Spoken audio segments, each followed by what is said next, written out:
Арыбаңыздар, Жараян медианын кезектеги баяны ааламдын көңүл чордонунда болуп аткан Тайвань жана Кытай Эл Республикасынын кагылышуусу деги эле Тайвандын тарыхы тууралуу болмокчу. Алдыдагы 2 мүнөттүк көзүрмемде Тайвань тууралуу так жана кыска маалымат алууга камданыңызда биздин каналга катталып, видеонун алдындагы коңгуроону баса кетиңиз. Адатта бул темада кеп болгондо сөз 1949 жылдан башталат. Бирок биз андан ары терең сүңгүп, биздин доорго чейинки 8000 жылдардан бери келеличи. Кадимки таш доору аяктап калган маалда азыркы Кытайдын аянтындагы Фуцзянь провинциясында Австрализия аталган калк жашаган эмиш. Аларга өзүнөн күчтүү болуп эсептелген тибеттик кытайлар кол салат. Кыргындан согуп алган Австрализийдин көпчүлүгү Тайвань аралына көчө катышкан. Ал кезде арал адам буту бас элек, эч кимге тааныш эмес жай болчу. Ошентип австрализийлердин баш калкалап барган күнүнөн тарта Тайвандын тарыхы башталды. Дээрлик биздин доордун башталышына чейин бул Тайвань аралына эч ким маани деле бербей, жергиликтүү аборигенге айланган австрализийлер очор-бачар болуп, оокатын тынч өткөрө берген. Бирок Кытайга жанаша жайгашкан бул арал баары бир узакка көз жаздында калмак эмес. Көп өтпөй Кытай байма-бай экспедиция кылып, улам чалгынчыларды жибере турган болушту. Ал арада Жапондун соодагерлери, пираттар, каракчылар да Тайвань аралына ары өтүп бери конуп, бери өтүп эки конуп, аборигендердин тынчын ала беришчү. Мындай чакырылбаган коноктордон коргонууга мажбур болгон австрализийлер акырындык менен жоокер мүнөздүү согуш өнөрүн калыптандырып, ал күчүнүн барынча коргонуп турушкан. Ошого карабай 13-кылымда Юань династиясынын башкаруусундагы Кытай Тайвань аралын жарым-жартылай өз карамагына өткөрөт. Мына ушундан тарта Кытайдын өнүкпөгөн начар аймактарынын жашоочулары Тайвань аралына чууруп келе башташат. Акырындык менен алар дыйканчылыкка ыңгайлуу түзөң жерлерде ээлешип, жергиликтүү австрализийлерди тоо ташка сүрүп салышат. Тайвандын тагдыры ошол бойдон Кытайга байланып калган эмес. Европанын Испания, Голландия сыяктуу өлкөлөрү Тайванды тартып алууну көздөп, көздөрү күйүп турушкан. Бир ирет Голландия кызыл чеке болуп кырылып атып, аралды тартып алат да 20 жылча башкарып калган жайы бар. 17-кылымда Кытайдын Цин династиясы Тайванды расмий түрдө аннексия кылып, өзүнө каратып алган жана 2 кылымдай башкарган. 1995-жылы биринчи Кытай-Япон согушунда Кытай жеңилип калгандан кийин айрым аймактарын, анын ичинде Тайвань аралындагы Японияга тартырып жиберген.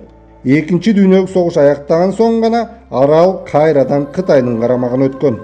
Ошентип бирде эч кимге керексиз буюмдай каралбай, бирде талашка түшкөн Тайвань аралы 1949-жылы чоң сыноого кабылат. Кадимки биз билген Кытайда дал ушул жылы Мао Цзэдун башында турган Кытай коммунисттери менен өлкөнү бийлеп турган Гоминдан өкмөтүнүн ортосундагы жарандык согушта Кытай өкмөтү коммунисттерге жеңилип, Гоминдан партиясынын жетекчиси генералиссимус Чан Кайши, өкмөт мүчөлөрү, парламент жана Кытай Республикасынын бардык провинцияларынын жетекчилери кызматчылар болуп отуруп, баш аягы 2 миллиондой адам Тайванга качып барышат да Тайбэй шаарын борбор кылып, Кытай Республикасынын бир гана мыйзамдуу бийлиги катары өздөрүн көргөзүшөт. Дүйнөнүн көпчүлүк мамлекеттери да аларды мыйзамдуу бийлик катары таанышып, Гоминдан бийлигинин мүчөсү Бириккен Улуттар уюмунда Кытай Республикасынын расмий өкүлү катары 1971 жылга чейин отурган. Бирок анткени менен Тайвань аралындагы жергиликтүү тургундар Гоминдан партиясынын келишин жапырт колдоп турушкан эмес. Себеби 45-жылга чейин бул арал Жапон өлкөсүнүн карамагында турган. Өз кезегинде Жапон өкмөтү аралдын инфраструктурасына, жалпы эле экономикасына кыйла каражат жумшаган. Ошондуктан экономикалык жактан Кытай Республикасына салыштырмалуу өнүккөн, элдин жашоо турмушу түзүгүрөөк абалда болгон. 1945-жылы Кытайдын карамагына өткөн соң аралдагы элдин жашоо шарты кыйла төмөндөп, нааразычылыктар күчөгөн. Чан Кайши бийлиги тарабынан бул каршылыктар, нааразычылыктар аеосуз басылып турган. 49-жылы качкын Чан Кайши партиясы менен бул аралга келгенде да өкүмзордук күч алган. Гоминдан бийлигине каршы чыккандар же саясатына макул эместер жазаланып турган. 5000дей адам атып өлтүрүлгөн. 15000 адам абакка камакка алынып, 10 миңдеген адам дайынсыз жоголгон. Бул учур ак террор деген аталыш менен тарыхта калды. коммунисттик чалгынчыларга каршы делген шылтоо менен Тайвань аралынын аймагында дүйнөнүн тарыхында эң узак 49-жылдан 87-жылга чейин дээрлик 40 жыл согуштук абал киргизилген. Бул аныгында элдин тандоосуна бөгөт коюп, шайлоо системин жокко чыгарган Гоминдан партиясынын диктаторлук бийлигин чыңдоо эле. Чан Кайшинин баласы өлгөндөн тартып, бул партиянын таасири азая баштайт. Жалпы шайлоо укугу киргизилип, бир партиялык бийлик системи жоюлат. 1988-жылы биринчи жолу башка партиянын өкүлү президент болуп шайланат. Ал эми жеңишке жетип, 1 миллиардтан ашык эл жашаган континенталдык негизги Кытайдын аймагын ээлеп турган коммунисттер мындай укукка ээ эмес эле. 1960-жылдардан тартып Мао Цзэдун башында турган Кытай коммунисттери менен СССР бийлигинин ортосуна мамиле солгундап, өз ара алакалар алыстайт. Мындай ыңгайлуу учурду океандын ары жагындагы АКШ кое бербейт эле. Кытай коммунисттери менен алака түзүп, ымалалаш боло баштайт. Кечээки кыйышбаш өнөктөшү болгон Тайвань аралындагы Гоминдан жетекчилерине далысын салат да Бириккен Улуттар Уюмундагы өкүлчүлүгүнүн четтетилишине алып барат. Ушуну менен Чан Кайши партиясынын бүткүл Кытай аймагына болгон бийлигин кайтарып алуу үмүтү өчөт.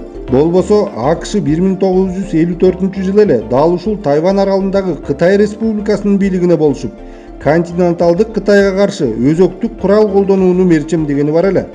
2017-жылы АКШ президенти Трамптын администрациясы Тайваньга $1,5 миллиард курал сатууга уруксаат бергени Пекиндин нааразычылыгын жараткан.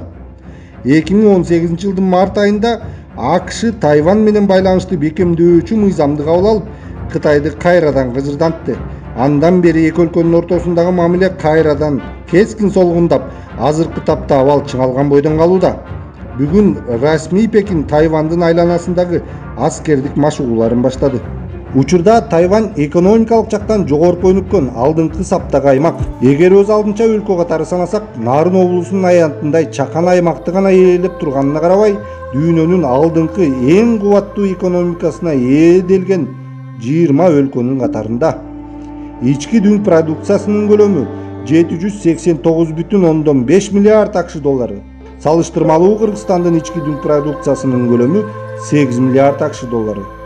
Бул биздикинен 99 эсе көп дегендик. Тайвань аралы экономикалык жактан керемет секирик жасаганынын бир канча себеби бар. 1945-жылга чейин Тайвань аралы Жапониянын курамында турган дебедикпи? Ошол кезде Жапон өкмөтү тарабынан аралга темир жол тутумдары, суу түтүктөрү, электр линиялары, транспорт жолдору, деңиз порттору салынган. Өндүрүшкө кыйла каражат жумшалган. 1949-жылы Гоминдан партиясынын башчылары Кытай Республикасынын жетекчилиги менен бирге интеллигенция, окумуштуулар, коммунисттерден байлыгын жашырып качкан ишкерлер, кыскасы калктын каймактары дал ушул аралга жайгашкан. Коммунисттик идеологияга каршы турган АКШ баштаган ондогон өлкөлөр тарабынан Тайвандагы Кытай Республикасына миллиарддаган каражаттар келип турган. Өндүрүшүн колдоо максатында бул аралдан өндүрүлгөн товарлар бир канча мамлекеттер тарабынан сатылып алып турган. Азыркы тапта Кытай Республикасы же биз сөз кылып аткан Тайвань формалдуу түрдө кадимки биз билген Кытайдын курамына кирет. Бирок иш жүзүндө өзүн өз алдынча мамлекет деп эсептейт. Түгүл бүтүндөй Кытайды өзүнүн өлкөсү деп санайт. Ал эми Кытай Тайваньды өзүнүн провинциясы деп эсептейт.